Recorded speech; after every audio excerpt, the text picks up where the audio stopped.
Good Miniature Monday, friends. Rodge here, aka the Wisco Horn Dog. Hope your Monday is off to a fantastic start. I am doing well myself. You can see I am still banished to the storage room here. The basement renovations are continuing. Hopefully another week or two I'll be able to return to the surface.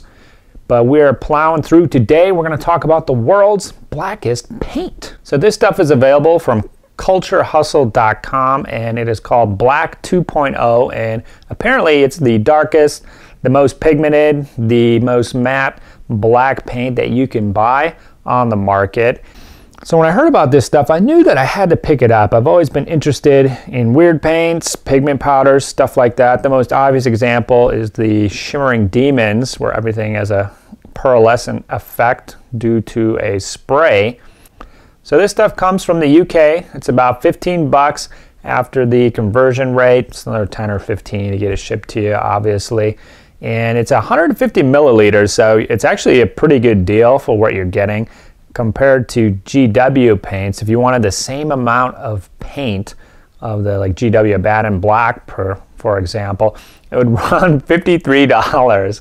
So this is about half that, so that's a pretty good deal. Can't complain about that. So for my little hard science experiment here, I knew I had to find the right model. So thinking about what is going to be black, what would make the most sense, obviously, we're going for some ninjas. So these are actually not ninjas. These are Yujing Aniwaban, which I'm not entirely sure how that's different from a ninja, but these look ninja enough for me. They got cool swords, baggy pants, pretty badass looking. And so I lit these babies up, painting them the exact same color, which I can see I went pretty basic here. Just did some metal stuff for contrast, painted the eyes, and then just left the rest of them black.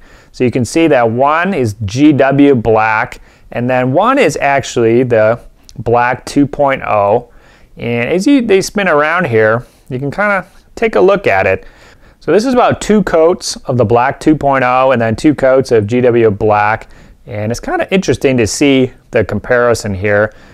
So you can see the main quality of the Black 2.0 paint is actually how matte and ultra flat that it is. So it's not really that black. It's not blacker than anything else, but it definitely doesn't reflect as much light.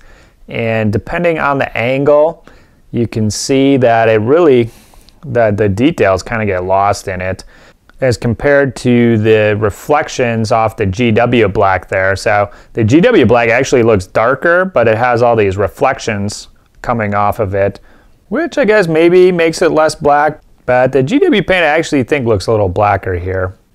I don't know, what do you think?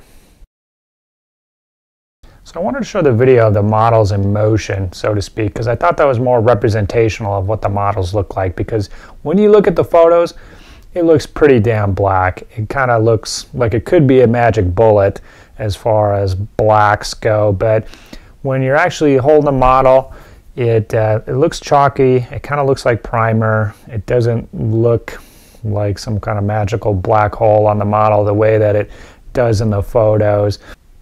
So overall, I don't think it's the black easy button that people are necessarily looking for. I think you will have to go back. You will have to do your normal highlights and your kind of subtle work that you have to do with black to get it to look good. That's where I'm at in this step of the process. I'm going to be going back on these two, finishing them up and kind of seeing where they're at. And then once I hit it with the matte varnish, I think that's going to be the big decider right there. Is it going to maintain its special reflective properties? I'm kind of doubtful. I think it will retain some of it, but once the dull coat hits it, it's going to kind of bring it back to just a regular black. That's my hypothesis. I have to see if that is the case here. I didn't have enough time this week to get that far. At this point, I think let's hit that hobby desk.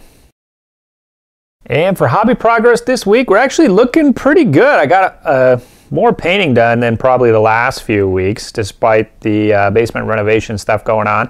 And I finished Rincho, the Bushido gremlin, badass type dude, and he ended up pretty fun here. I'll probably do a separate little video once I pop him off that cork and take some proper pictures. But he turned out pretty fun.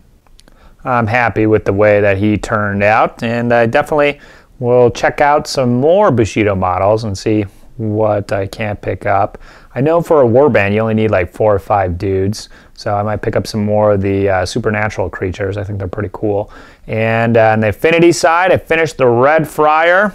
So this chick turned out pretty awesome. I'm liking the red.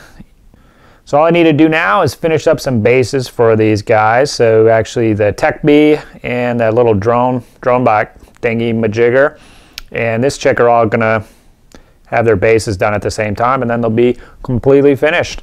And these are probably the last yellow jackets I'm gonna do for a while, but I haven't decided what I want to work on next because to Infinity is coming up and I actually need to work on a bunch of terrain. So I promised the organizer, Mr. Sean Poschel, that I bring 6 tables worth of terrain, and I already have basically about 5.5 tables worth. So I need to add a few items and then actually update some of the existing terrain that I have. So take a look at these photos here. So a lot of this stuff is pretty much done, but some of it isn't sealed or it's missing a shade or something in my book. So I got to go through and work my magic, finish these babies off, and then so you can see that pretty much all this stuff is scratch built, and I definitely will be taking a look at some of these pieces for future Good Miniature Mondays. But for now, I'm just going to be touching it up, not worrying about the videos. So besides that, I'm actually just got to work on a display board. At Adepticon, I was just using a black plank, and it worked fine. It was a little crowded on there, so if anything, I might just make a bigger version of that, or I might do some fancy terrain type stuff on there. Haven't quite decided. Not super big into display boards. I like to let the models speak for themselves, but having some kind of backdrop definitely helps. And in a tournament of that size, I think you definitely got to go that extra mile if you want to be in contention for the best painted or player's choice, stuff like that. And then I do have to touch up my HVT model as well. So that is what I'm up to this week. For you folks out there, I do have a pick of the week. Check these guys out. This is Teardome's Bane Crew, and these guys are freaking badass. Now there's a couple things that I like about them. So it's got the limited palette going on, and I'm liking the use of the brown liner. I think that's what Teardome mentioned that he uses to achieve most of his shading. I'm digging the camo work on the pants. It looks friggin' awesome. I'm totally jealous. I haven't really done any camo stuff on anything that I've done. It's kind of a mystery for me as to how to achieve these good results. And kind of a fun fact for the yellow jackets, the original scheme I was thinking for my Pan Oceania was something really similar to basically how these guys were. Dark grays, like gray, kind of more urban camo, and then kind of like UN light blue for some of the armor bits to lend that Pan Oceania flavor. But I did 1 or 2 test models, didn't work, and I'm like, we gotta do something else, going anime style on this with the bright yellow. And then the last thing I like about these guys is the different skin colors on the troopers.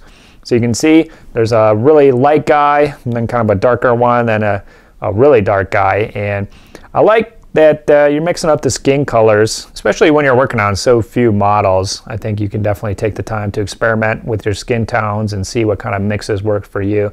But yeah, not everybody has the same skin in real life, so I really like to see that reflected on the models as well. Now, if you want to set a challenge for yourself this week, go ahead and post below. If you can finish it, I will share your success on next week's episode. I'd love to hear from you guys and see what you folks are up to. If you're enjoying these videos, please share with a buddy. I really appreciate it. And if you've already subscribed and shared already, big thanks to you. And I think that's going to be it for this week. Thanks for joining in. I hope the rest of your Monday is fantastic. And keep on hobby horn dogging. I will talk to you guys next time.